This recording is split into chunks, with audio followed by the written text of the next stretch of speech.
Today in Iowa Sunday. Today we're talking to the Democratic and Republican nominees for Iowa's 1st congressional district. It was a very close race in 2022, and the same two candidates are once again vying for the same position this election.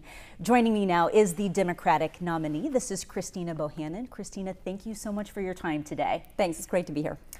I don't want to assume that everybody who's watching this program today knows a lot about you. You've been entrenched on the campaign trail.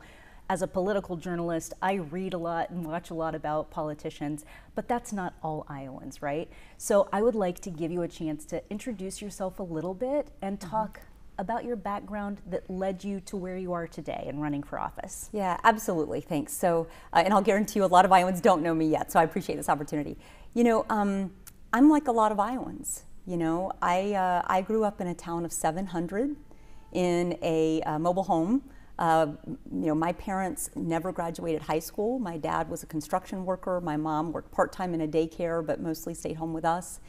And, you know, things weren't easy. We struggled a lot to kind of put food on the table.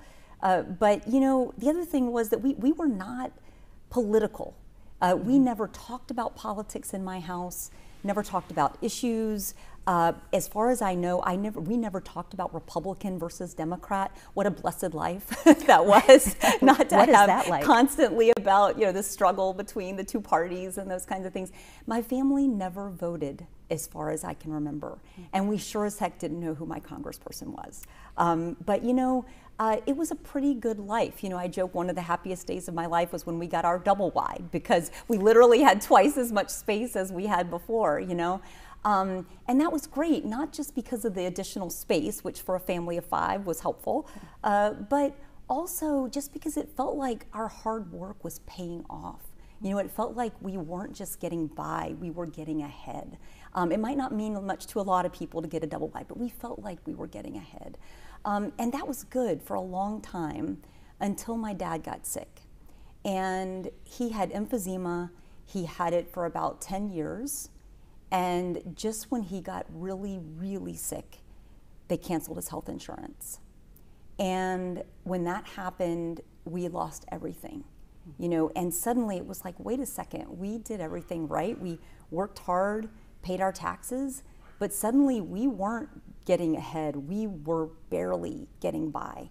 And so there are a lot of people throughout Southeast Iowa who deal with those same things, people who are working really, really hard. That's one thing I will say to about Iowans. We work really, really hard here, and we don't ask for much. But right now, people are working very hard, and they're still struggling to put food on the table, to pay for those high prices, you know, to find a good job. You know, those are things that really matter to everyday Iowans. And so I know what that's like.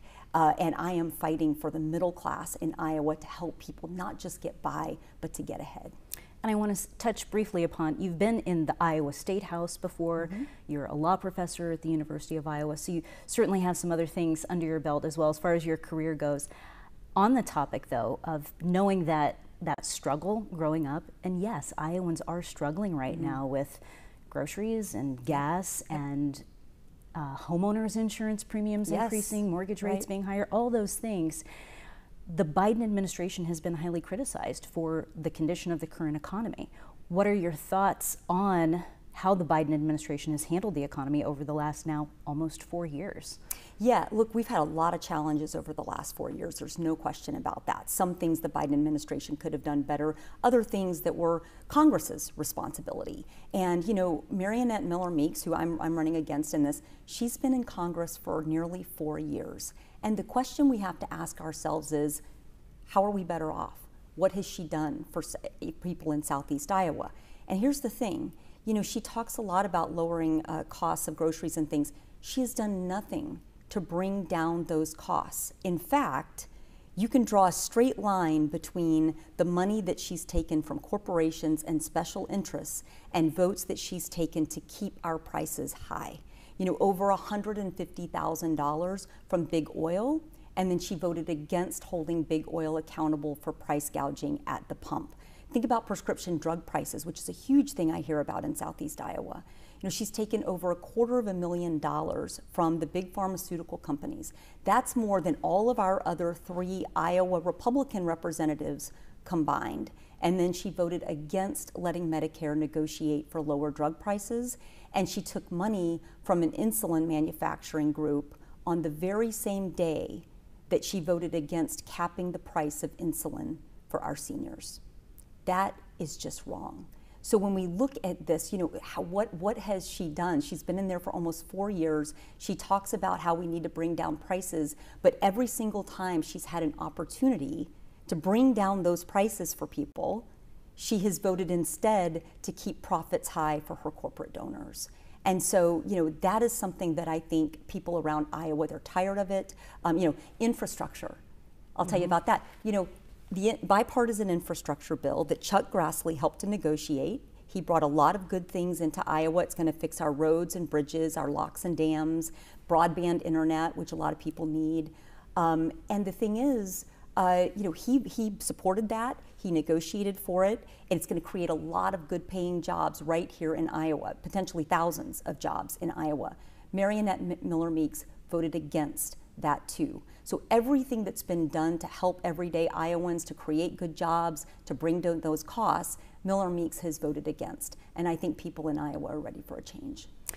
I want to talk briefly about the Farm Bill, which, as we speak today, has expired, but it is so important to people in conservation, for people who have food insecurity, to help them get food on the table.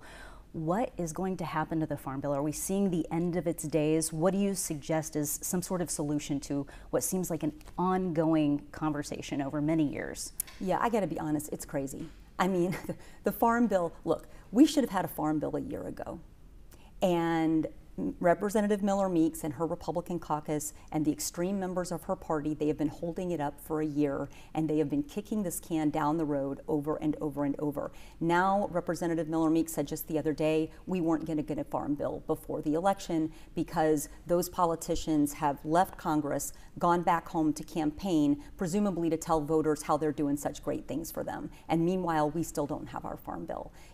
The Farm Bill is job one. For any Iowa representative, it is job one. It helps our farmers to get ahead, to compete with big ag. It's important for bringing those grocery costs down, right? If we can support farmers as they produce this food, then we can bring those costs down. We still don't have that Farm Bill. So look, we've got to have somebody in Congress who's going to take that seriously and who's going to stand up to either party, both parties, to get that done for Iowans. And that's not what we have right now with Marionette Miller Meeks. And with that, we will conclude the first segment of our chat with you today. When we come back, we are going to be talking abortion. Stay with us.